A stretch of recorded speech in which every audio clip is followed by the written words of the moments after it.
नमस्कार दोस्तों। कृष्ण जन्माष्टमी व्रत कथा, जिसे व्रज भूमि के लोगों में कृष्ण जन्मोत्सव के रूप में भी जाना जाता है, भगवान श्री कृष्ण के जन्म के उपलक्ष्य में मनाई जाती है। यह कथा न केवल धार्मिक महत्व रखती है, बल्कि इसमें गहरे आध्यात्मिक और सांस्कृतिक मूल्य भी निहित हैं। निम्नलिखित में कृष्ण जन्माष्टमी व्रत कथा को विस्तार से प्रस्तुत किया गया है। प्रस्तावना: कृष्ण जन्माष्टमी हिंदू धर्म के सबसे पवित्र और महत्वपूर्ण त्योहारों में से एक है। यह त्योहार भगवान विष्णु के 8वें अवतार भगवान श्री कृष्ण के जन्म की स्मृति में मनाया जाता है। कृष्ण का जन्म द्वापर युग में कंस के अत्याचारों से पीड़ित मानवता की रक्षा के लिए हुआ था। कृष्ण जन्माष्टमी का व्रत भगवान कृष्ण की भक्ति, तपस्या और उनकी दिव्यता की महिमा को स्मरण करने का एक अवसर है। कंस का अत्याचार और भविष्यवाणी कृष्ण जन्माष्टमी व्रत कथा की शुरुआत उस समय से होती है जब मथुरा नगरी में कंस नामक एक अत्याचारी राजा का शासन था। कंस राजा उग्रसेन का पुत्र था, लेकिन उसने अपने पिता को बंदी बनाकर उन्हें कारागार में डाल दिया था और स्वयं मथुरा का राजा बन गया था। कंस के शासन में प्रजा अत्यंत कष्ट में थी और चारों ओर भय और आतंक का माहौल था। कंस की एक बहन थी, देवकी, जिसका विवाह वासुदेव से हुआ था। विवाह के समय आकाशवाणी हुई कि देवकी का 8वां पुत्र कंस का संहार करेगा। यह सुनकर कंस अत्यंत क्रोधित हो गया और उसने देवकी को मारने का निश्चय किया।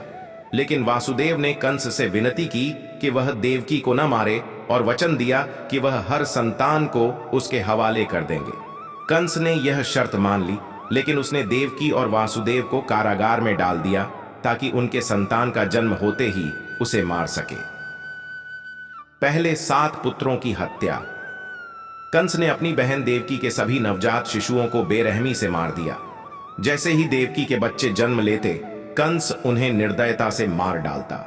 देवकी और वासुदेव इस अत्याचार को सहते हुए हर बार अपने बच्चे को खोते जाते, लेकिन वे अपने धर्म और ईश्वर की भक्ति में दृढ़ रहे। देवकी के 7 बच्चों की हत्या के बाद जब वह 8वीं बार गर्भवती हुई, तब भगवान विष्णु ने एक चमत्कारिक योजना बनाई। भगवान विष्णु का अवतार। जैसे ही देवकी ने अपने 8वें बच्चे को गर्भ में धारण किया, भगवान विष्णु ने उन्हें दर्शन दिए और उन्हें बताया कि वे स्वयं उनके पुत्र के रूप में जन्म लेंगे। उन्होंने वासुदेव से कहा कि जब बच्चा पैदा हो तो उसे तुरंत गोकुल में नंद बाबा के घर पहुंचा दें, जहां उनकी पत्नी यशोदा उस बच्चे को पालेंगी। इस प्रकार भगवान विष्णु ने धरती पर मानवता की रक्षा के लिए अवतार लेने का निश्चय किया।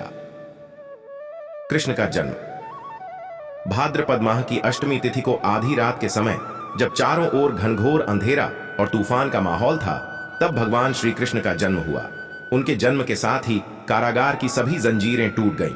पहरेदार गहरी नींद में सो गए और कारागार के द्वार स्वयं ही खुल गए। यह देखकर वासुदेव ने भगवान विष्णु के आदेश का पालन करने का निश्चय किया। वासुदेव ने नवजात कृष्ण को एक टोकरी में रखा और गोकुल की ओर चल पड़े। यमुना नदी, जो उनके रास्ते में थी, उस समय भयंकर रूप से उफान पर थी।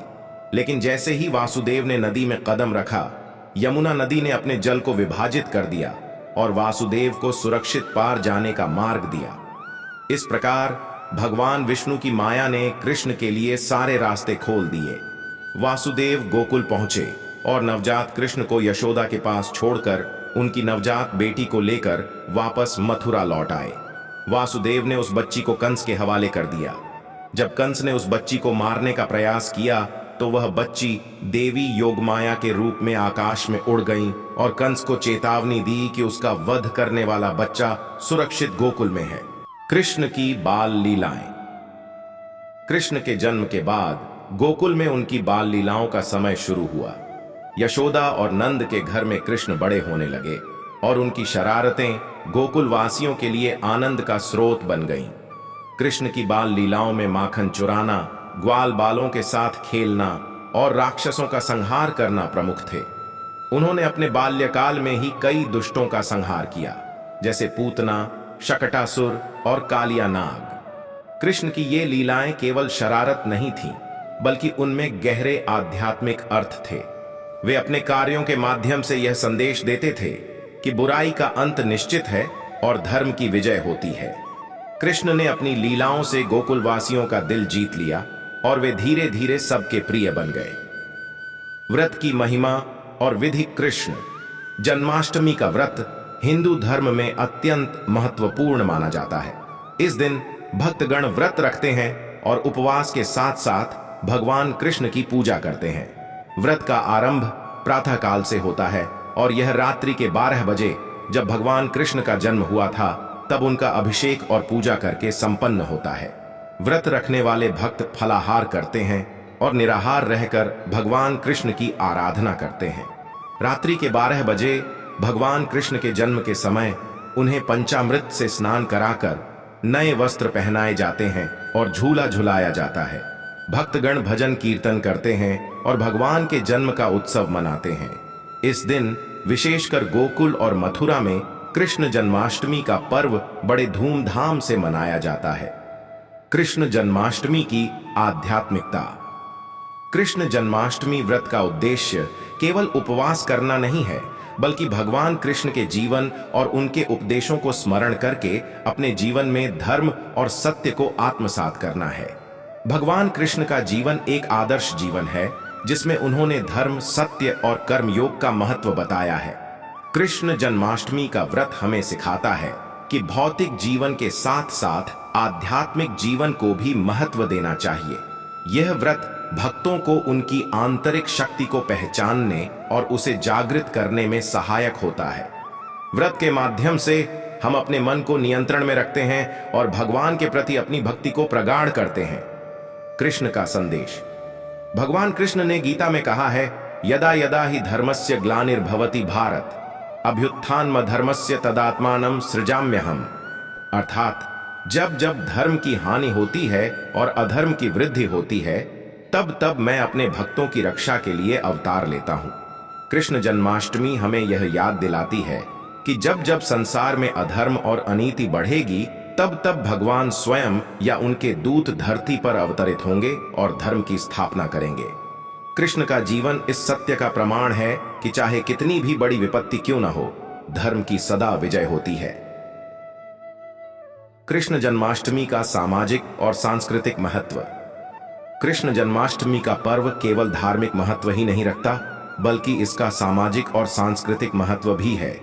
इस दिन समाज के सभी वर्गों के लोग एक साथ मिलकर भगवान कृष्ण की आराधना करते हैं और उनकी लीलाओं का स्मरण करते हैं। यह पर्व हमें एकता, प्रेम और भाईचारे का संदेश देता है। कृष्ण जन्माष्टमी पर विभिन्न स्थानों पर झांकियां निकाली जाती हैं, जिसमें कृष्ण की लीलाओं का चित्रण किया जाता है।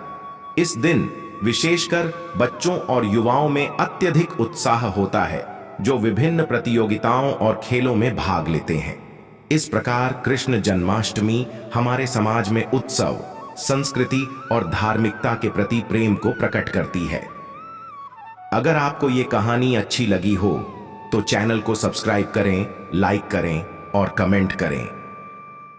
जय श्री कृष्णा।